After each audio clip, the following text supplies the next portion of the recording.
episode 3 of Agents of S.H.I.E.L.D. titled The Asset. This episode really gave Skye her, not really her debut, but sort of her real point of focus. She was the one person who was able to do the mission, in the episode. And, she's the one, she's going through training, learning how to defend herself, which she does put to good use at one point. But, she's learning to defend herself to become a real agent. And she goes to meet this guy, or, in the mission, she ends up meeting this guy who takes control of, gravitational fields. And how he does it is, through this little device, which he stole the idea from, another scientist. And, how she interacts with that guy and how she gets, a lot of good focus in this episode, I really enjoy. Because she is sort of, I don't want to say it in a bad way, but the only way I can think of to put it is she is like the lesser person on the team. You have Coulson, and then May and Fitz and Simmons are the scientists, and of course for some reason I can't remember like the one other guy, but he's like the typical strong fighter agent character, and she's just the hacker who kind of gets brought in. And something that was really cool is when they do little twists to mess with our heads, where she seems like she's kind of betraying Shield, and in this episode we get to see her, like she takes out the fake molar with the receiver in it, or I guess the comm in it, and she tells the guy that she was listening, and so they have their conversation. And when he mentions what Shield looks for, you have a unique set of skills, and she's like, yeah. And then when he says no family, her smile like completely goes away. And it was kind of interesting just to see that how she is affected by not having a real family. And of course in the end of this episode, she talks about it a little bit, 'cause once again I can't remember his name, but when he mentions earlier talking about his family and his brothers, she kind of wants to get to know him. And she talks about her own family life, and she does admit to the fact that the family that she specifically talks about is the one family she cared about, because it was different from everyone else because she wanted them to like her. But in this episode, we get to see that she has made her decision to work with Shield because she's gotten to know everyone, and she's gotten to see that they aren't just the government agency trying to stop other people like she thought.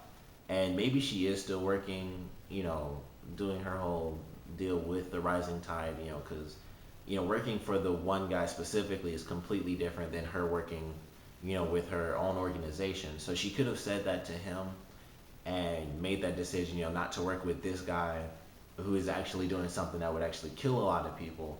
But she could still be deciding on her own, am I going to betray Shield and work, with the rising tide? So even though she sided with Shield in this episode by saying they're actually like the good big brother, she could still be having her own, inner turmoil, trying to figure out if she really wants to stay with them 100%.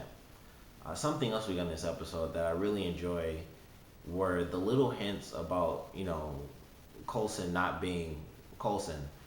And the first thing we get is when May says, like Coulson mentions, you forget I had field training, with the Avengers.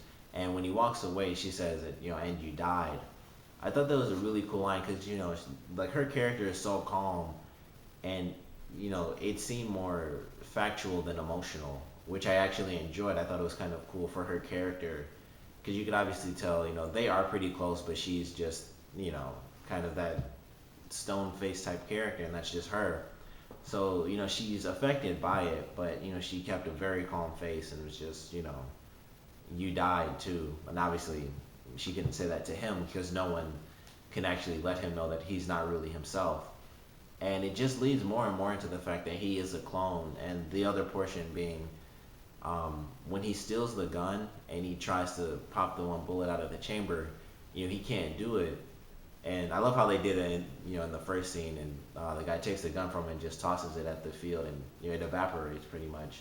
And then in the end, he's like, it should just be muscle memory. And that specific line is very interesting because it kind of just, it solidifies the fact that it's not the original Coulson. He has his memories, but it's not the same body. There is no muscle memory for clone muscles, I guess. That's the best way I can think to put it. But, I just have to, keep going with the fact that he is a clone. And if not a clone, then he's like, a really convincing cyborg. And I doubt he's like a robot. but he's either clone or a cyborg. It's one of those, and I like to think it's a clone just because I feel like they have better technology than just making a cyborg. But it might actually be more realistic that it would just be a cyborg and not a complete clone because just because that type of technology is so amazing that it seems like they have a ton of other stuff as far as random weapons and things like that. If you can like clone an entire human, I think you'd be able to make some amazing weapons as well. But we probably just don't get to see that because of the specific team. So it could be clone, could be cyborg. It's got to be one of those because obviously it's not Coulson.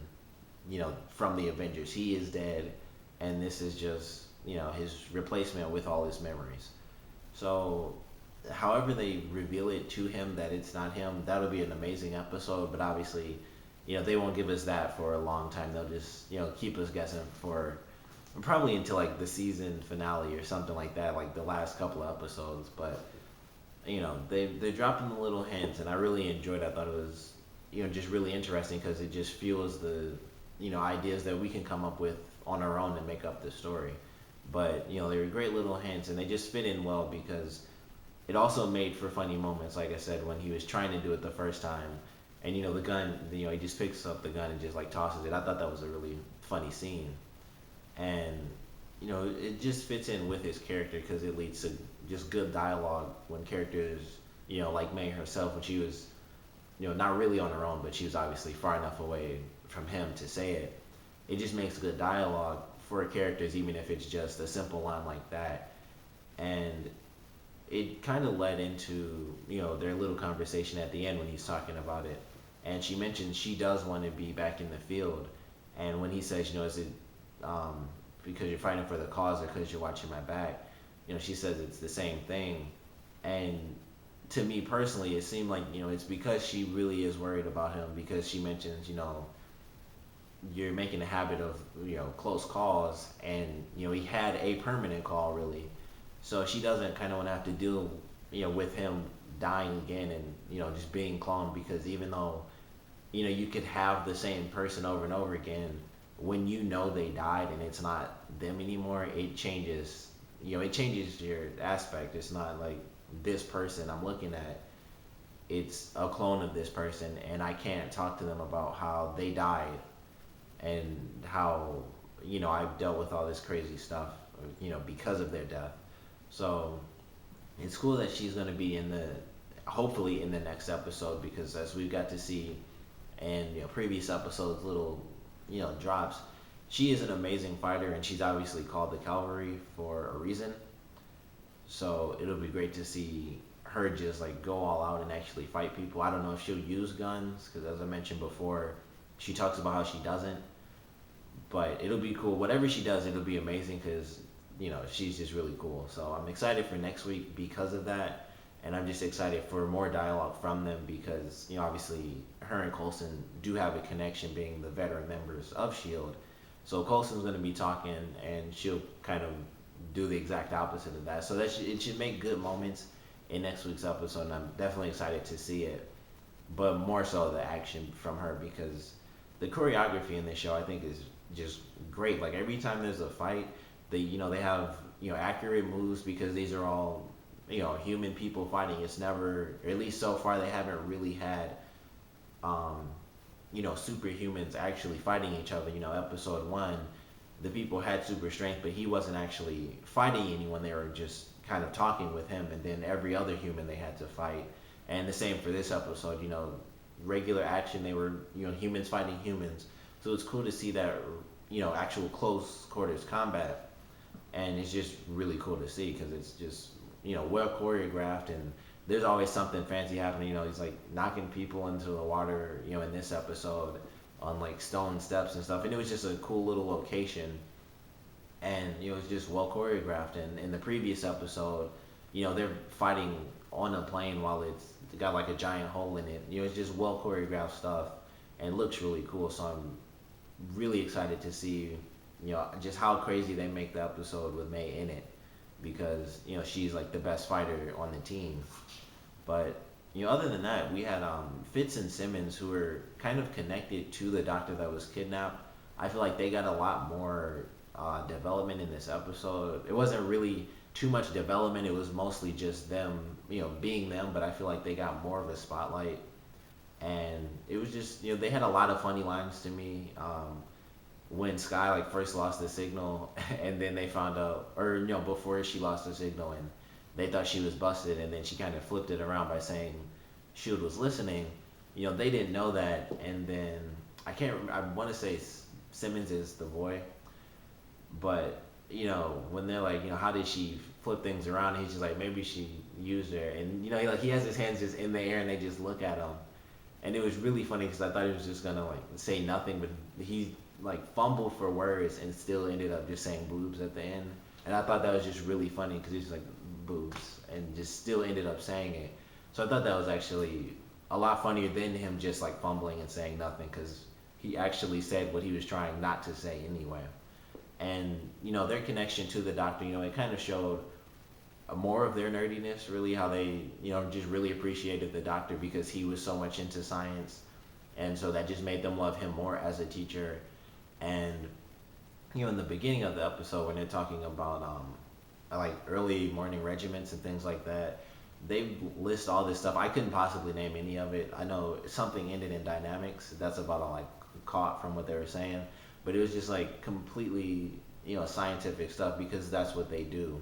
And we got more dialogue from them, and they seemed like they were more in the action because they had to actually help the team out, like getting the laser field down for the quick second that they did, and just them trying to figure out just being like in the action when Skye was kind of off the grid. They were anticipating just like everyone else was, and it just seemed like they were more in the action, even though they were still technically just doing what they always do. So I enjoyed getting just more of them because for some reason I feel like it's the same thing over and over, where and it kind of is even for this episode, but somehow it felt slightly different and it just felt better. Like I just enjoyed them more for some reason. Maybe it was just I thought the dialogue was funnier or something else, but for some reason I enjoyed them a lot more in this episode than previous episodes, which I did enjoy them, but I just feel like they got a bit of a better spotlight and better,